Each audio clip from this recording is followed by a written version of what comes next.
2024년 11월 두 번째 주일을 맞이해서 하나님께 예배드리며 같이 말씀 듣기를 원합니다. 오늘 하나님의 말씀은 마가복음 1장 9절부터 13절을 본문으로 세례와 시험을 받으신 예수님이라는 제목으로 말씀을 나누고자 합니다. 사랑하는 여러분, 우리는 지난주에 복음의 시작을 알려준 분들에 대해서 말씀을 들었습니다. 하나님의 아들 예수 그리스도의 복음의 시작은 성부 하나님이 시작하셨고 하나님의 종들인 선지자들이 전해주었고 또한 세례 요한이 알려주었습니다. 복음은 복된 소식, 기쁜 소식인데 하나님의 아들 예수 그리스도께서 복음의 내용입니다. 다른 복음은 없습니다. 이 세상에 아무리 큰 기쁨의 좋은 소식이 있다 하더라도 오직 하나님의 아들 예수 그리스도의 복음만이 진짜 복음이고 영원한 참된 복음입니다.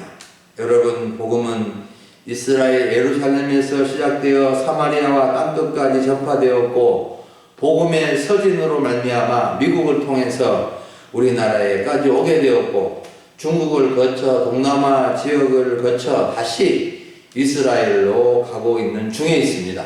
여러분, 복음의 시작으로 지구를 거의 한 바퀴 돌아서 마지막 끝을 향해 가고 있는데 땅끝까지 복음이 전해지면 우리 예수님이 재림하시게 될 겁니다.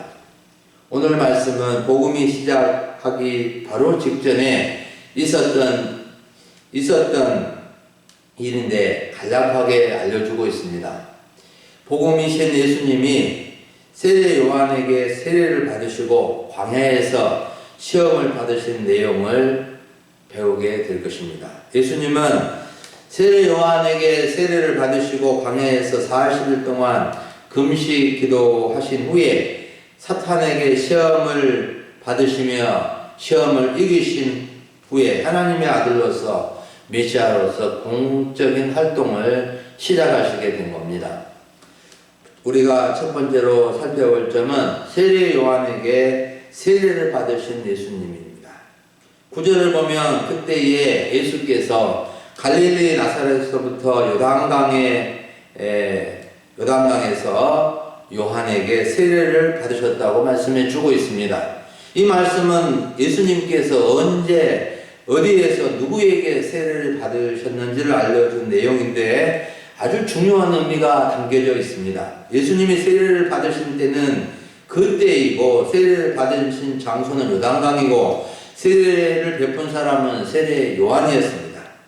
여기에서 예수님이 세례를 받으신 그때는 세례 요한이 요단강에서 세례 주는 일을 한창 할 때입니다. 5절에 보면 당시에 온 유대와 예루살렘 사람들이 다 요한에게 나와서 자기 죄를 자복하고 요단강에서 세례를 받았는데 예수님도 멀리 갈릴리 나사렛에서 살다가 요단강까지 와서 세례를 받으신 것입니다. 우리 예수님은 다윗의 고향 유대 베들레헴에서 탄생하시고 헤롯 대왕이 죽이려 하자 애국으로 피난을 가셨다가 헤롯이 죽은 후에 갈릴리 나사렛으로 가셔서 나사렛에서 목수 직업을 가지신 아버지를 도우며 지내시다가 30세가 되어 세례 요한에게 세례를 받으시고 하나님의 아들로서 본격적으로 활동을 시작하신 것입니다.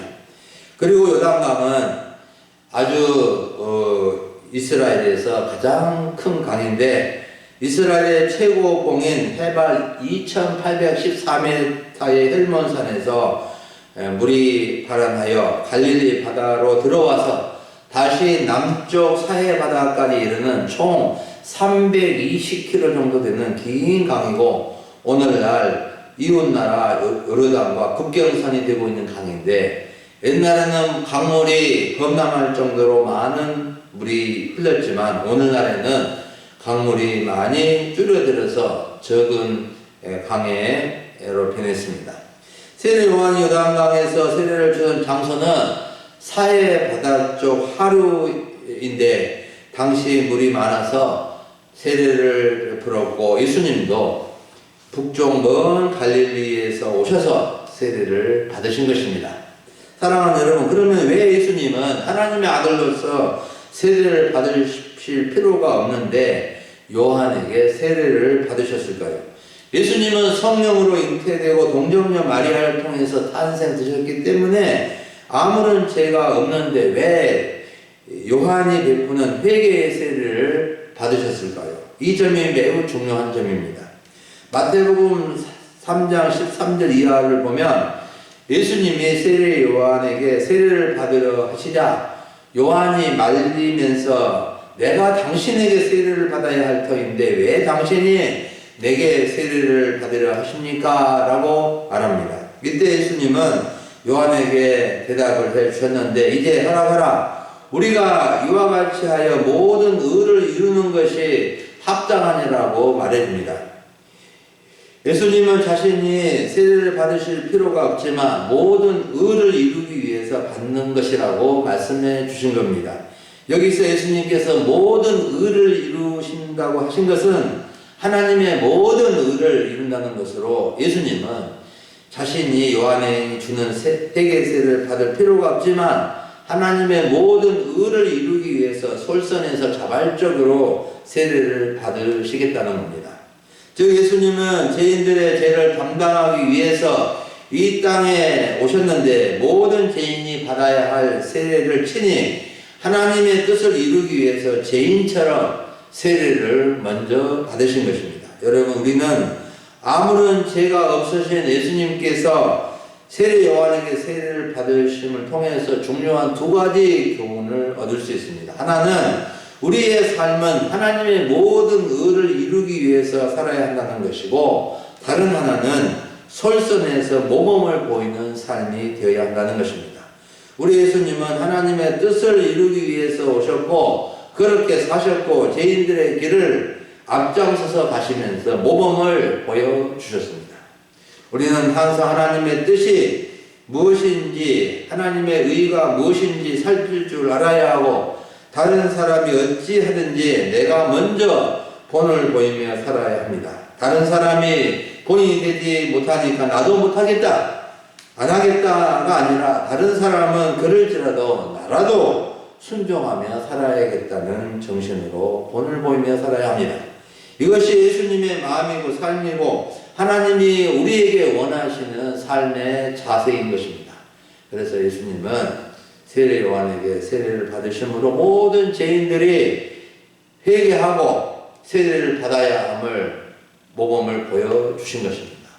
회개하지 않는 사람 없고 세례를 받지 않아도 될 사람은 아무도 없습니다. 사람들은 다 그릇 행하여 잘못된 길로 가고 하나님 앞에 참 잘못된 길을 가는 경우가 많습니다. 우리는 모든 죄를 회개하고 세례를 받고 주님을 영접해야 하겠습니다. 두 번째로 살펴볼 점은 성령과 성부 하나님의 증거를 받으신 예수님입니다. 10절과 11절을 보면 예수님께서 세례 요한에게 세례를 받으시고 물에서 올라오시니까 하늘이 갈라지며 성령이 비둘기같이 내려오시고 하늘로부터 소리가 나는데 너는 내 사랑하는 아들이라 내가 너를 기뻐하노라고 하신 것입니다. 이 말씀은 성령 하나님과 성부 하나님이 세례를 받으시고 메시아로서 공생애를 시작하신 예수님을 수많은 사람들에게 증거해 주시는 사건이었습니다. 당시 예수님이 세례를 받으실 때 예수님 혼자 받으신 것이 아니라 유대 온 지방과 예루살렘 사람들과 요단강 사방에서 세례를 받으러 온 사람들이 수없이 많았습니다. 요즘 세례는 작은 용기에 물을 담아서 머리에 손을 얹어서 안수함으로 세례를 주지만 예수님 당시에는 강물에 푹 들어갔다가 다시 올라가는 방식으로 세례를 베풀었는데 예수님도 그렇게 하신 것입니다. 사랑하는 여러분, 예수님이 세례 요한에게 세례를 받으시고 물에서 올라오실 때 세 가지가 일어났죠. 첫째는 하늘이 갈라지는 현상이 나타났고, 둘째는 성령이 비둘기같이 예수님에게로 내려왔고, 셋째는 하늘로부터 성부 하나님의 음성이 들린 겁니다. 예수님이 세례를 받으실 때 하늘이 갈라졌다는 것은 예수님이 하나님의 아들 메시아로서 첫 걸음을 내딛게 되실 때 하늘이 열리고 새로운 세계가 시작되었음을 나타내 주신 것입니다. 예수님의 공생애로 절망의 하늘이 열리고 이제는 희망의 새 하늘이 열리게 되었음을 알려주신 것입니다. 그리고 성령이 비둘기같이 예수님께 내려왔다는 것은 비둘기가 내려왔다는 것이 아니고 비둘기 같은 모양으로 성령님이 예수님께 임하신 것을 알려주신 것입니다. 성령님은 비둘기같이 내려오셔서 예수님의 메시아 사역과 함께 해주셨고 인도해 주셨습니다. 그리고 하늘로부터 분명한 하나님의 음성이 들린 것입니다. 내 사랑하는 아들이라 내가 너를 기뻐한다라고 말씀해 주셨습니다. 예수님은 하나님의 아들 메시아이신 것이 세례 요한에게 세례를 받으실 때 수많은 사람들에게 이 음성이 들려지게 되었습니다. 여러분, 우리는 예수님이 공생애를 시작하심으로 하늘이 열리고 새로운 세계가 시작되었음을 알아야 합니다. 우리의 삶에도 우리의 가정에도 하나님의 아들 예수님의 복음이 시작되면 새로운 세계가 새 세상, 새 집안이 열리게 되는 것입니다. 그리고 우리도 예수님을 영접하면 예수님께 내려오신 성령님이 우리를 찾아오십니다. 성부, 성자, 성령님은 삼위일체 하나님이신데 우리는 성부 하나님을 믿고 성자 예수님을 믿어야 할 뿐 아니라 하나님의 영이시고 거룩한 영이시고 예수님의 영이신 성령님이 계시고 나와 함께 하시기 위해서 오셨다는 것을 믿어야 합니다. 우리는 성령을 믿고 성령의 인도하심을 받으며 성령님과 함께하는 삶에 익숙해야 합니다. 성령님과 함께하는 삶에 익숙하지 못하면 성령께서 말씀을 생각나게 하시고 깨닫게 하시고 도우시는 손길을 전혀 모르고 살게 되는 것입니다. 여러분, 그리고 가장 중요한 것은 우리 예수님이 하나님의 아들이시는 것과 하나님이 기뻐하시는 아들이라는 것을 알아야 합니다. 예수님이 하나님의 아들이신 것은 하나님과 같은 신성을 가지신 분이시라는 것이며 하나님이 기뻐하시고 좋아하신 분이시다는 겁니다. 왜냐하면 예수님은 이 세상에 하나님의 아들로 오셔서 하나님이 기뻐하시는 일만 하신 하나님의 뜻을 온전히 이루기 위해서 오셨기 때문입니다. 여러분, 우리는 왜 성령님과 함께하는 삶을 살아야 합니다. 하나님이 너는 내 자녀이다, 내가 너를 기뻐한다는 말씀을 들을 수 있는 사람이 되어야 합니다. 그렇게 되면 우리도 영광스러운 하나님의 자녀로서 이 땅을 살아갈 수 있게 될 것입니다. 마지막 세 번째로 광야에서 사탄에게 시험을 받으신 예수님의 모습입니다. 오늘 12절과 13절을 보면 예수님께서 광야에서 사탄에게 시험을 받으셨다는 내용이 간략히 기록되어져 있습니다. 성령님이 예수님을 광야로 몰아내심으로 예수님은 광야에서 40일을 계시면서 사탄에게 시험을 받으시며 들짐승과 함께 지내시며 천사들이 예수님을 순종 들어 주었다고 기록하고 있습니다. 40일이라는 기간은 중요한 상징적인 기간인데 일종의 연단의 기간이자 준비의 기간으로 그 의미가 있습니다. 이스라엘 백성들은 40년간 광야 길을 가면서 연단을 받았고 모세는 40일 동안 시내산에 올라가서 십계명과 율법을 받았고 우리 예수님은 40일간 광야에서 금식하시면서 사탄에게 시험을 받으셨고 또 예수님은 부활하신 후 40일 동안 계시다가 승천하신 것입니다. 여러분, 예수님이 세례 요한에게 세례를 받으시자 이제 성령님이 예수님을 광야로 몰아가서 거기서 사탄에게 시험을 받으시게 한 겁니다. 예수님이 사탄에게 시험을 받으신 것은 예수님의 공생의 시작에 있어서 중요한 과정이었습니다. 예수님은 40일 동안 시험을 받으신 것이 아니라 공생의 내내 사탄의 공격과 방해를 받으시면서 사역을 하셨고 또한 제자들을 방해하는 이 사단의 이 괴계를 물리쳐 주셨습니다. 여러분, 우리는 여기서 생각해야 할 점이 몇 가지 있습니다. 왜 성령님이 예수님을 광야로 몰아내셨는지, 예수님은 사탄에게 어떤 시험을 받으셨는지, 사탄의 시험을 어떻게 이기셨는지를 생각해 보아야 합니다. 마가복음에서는 예수님이 광야에서 시험을 받으셨다는 것만 알려주고 있는데, 마태복음과 누가복음에서는 예수님이 어떤 시험을 받으셨고 이 시험을 어떻게 이기셨는지를 알려주고 있습니다. 성령님은 예수님을 광야로 몰아내서 그곳에 계시면서 40일 동안 사탄에게 시험을 받게 하셨는데, 그 이유는 인성을 가지신 예수님이 사탄과 맞서서 시험을 받으며 이기는 과정을 통해서 예수님을 믿고 따르는 모든 성도들로 하여금 사단의 시험을 분별해서 이기는 법을 가르쳐 주기 위함이라고 볼 수 있습니다. 그리고 마태복음 4장을 보면 예수님께서 사탄에게 받으신 시험은 세 가지인데, 첫째는 내가 만일 하나님의 아들이라면 이 돌들로 떡덩이를 만들어내는 것이었고, 둘째는 예수님을 성전 꼭대기에 세우고 떼어내리려는 시험이었고, 셋째는 천하 만국과 그 영광을 보여주면서 자기에게 경배하며 이 모든 것을 주겠다고 하는 시험이었습니다. 이 세 가지 시험은 모든 사람들이 시험을 받을 수 있는 내용인데, 인간의 가장 기본적인 먹고 사는 문제에 대한 시험이고, 십자가 없이 손쉬운 방법으로 인간을 구원하고 자신의 영광을 추구하는 시험이고, 또 마지막 시험은 천하 만국과 그 영광을 경배의 대상을 바꾸라는 무서운 시험이었습니다. 예수님은 우리 사람이 받을 수 있는 이 중요한 이 시험들을 먼저 받으시고 이기심으로 우리가 어떻게 이 시험을 분별하고 이길 수 있는지를 가르쳐 주신 것입니다.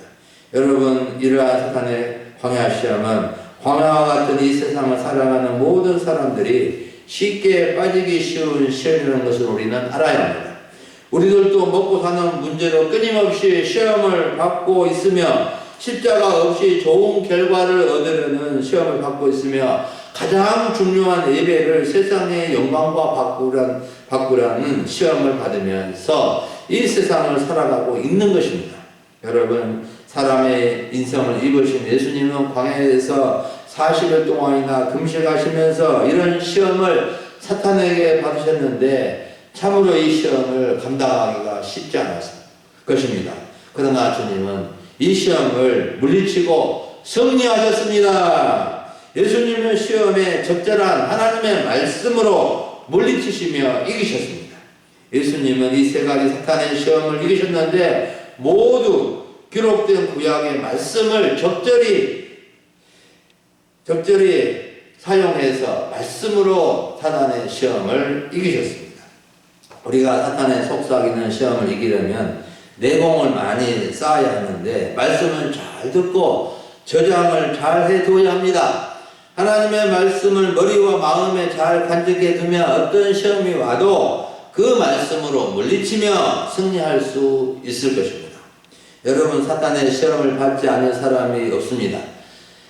시험에서 제외되고 면제된 사람은 아무도 없습니다. 목사님도 시험을 받고, 장로님, 권사님, 집사님, 성도님 모두가 시험을 받을 수밖에 없는 것입니다. 마치 우리 머리 위에 새가 날아가는 것을 막을 수 없지만 머리 위에 새 둥지를 치게 내버려 두서는 안 됩니다. 우리는 사단 마귀의 시험을 항상 받을 수 있는데 잘 분별해서 말씀으로 물리쳐 이겨야 합니다.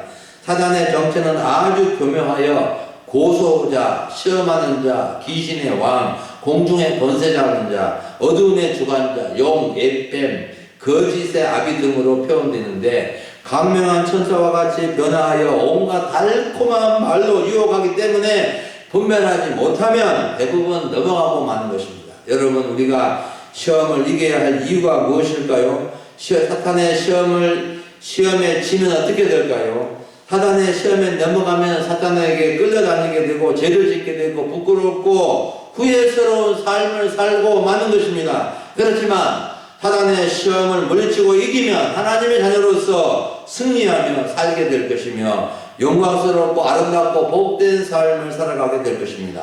어떤 분이 어떤 집에 밤에 놀러 갔는데 화장대 위에 금목걸이와 금반지 두 개가 놓여 있고 그분은 주인은 차를 준비하러 나갔는데 금반지가 번쩍번쩍 눈에 자꾸만 띄었습니다. 이래서는 안 되지 하고 나쁜 마음을 고쳐먹고 차를 잘 마시고 나왔다는 것입니다. 참으로 저 금반지 두 개 중에 하나를 살짝 가지고 와서 지금 금이 엄청나게 비싸지 않습니까? 그런 유혹을 받았다면 이 사람은 얼마나 부끄러운 삶을 살았겠습니까? 이 세상에는 죄에 빠져서 인생을 허비하고 불행하게 사는 사람도 많고 모든 시험을 이기고 승리하여 아름답고 복된 행복한 삶을 살아가는 분들도 많습니다. 우리 금일소망교회 성도님들은 모두 시험을 받을 수 있지만 시험을 잘 분별해서 말씀으로 이겨서 승리하는 성도들이 될 수 있기를 간절히 바랍니다. 사랑하는 여러분, 오늘 오전에 우리는 세례와 시험을 받으신 예수님을 주제로 말씀을 들었습니다. 우리는 세례를 받음으로 예수님과 연합되고 함께해야 합니다. 우리는 예수님의 복음으로 새로운 믿음의 세상을 열어가야 합니다. 우리는 비둘기같이 순결하고 온유한 성령님을 모시고 성령님의 인도하심과 도우심을 받으며 이 세상을 살아야 합니다. 우리는 하나님으로부터 내 사랑하는 자녀이다, 내가 너를 기뻐한다는 말씀을 예수님처럼 들을 수 있어야 합니다. 우리는 예수님이 받은 세 가지 시험을 오직 말씀으로 이겨서 승리하는 성도가 되어야 되겠습니다. 여러분, 예수님은 우리 각자를 위해서 오셨고 모든 의를 이루셨습니다. 예수님은 세상의 구주 메시아일 뿐만 아니라 우리가 본받아야 할 선생님이십니다. 예수님은 우리를 구원하신 일도 하셨지만 우리가 어떻게 살아가야 할지 삶의 본을 보여주신 것입니다. 예수님은 우리의 구원자이시고 선생님이시라는 말을 꼭 기억하시기를 바랍니다. 우리는 예수님을 깊이 만나야 합니다.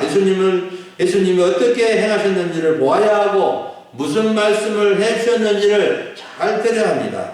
복음이신 예수님과 함께하는 삶은 정말 복된 사람이고 아름다운 인생을 사는 사람이 분명하게 될 것입니다. 아멘.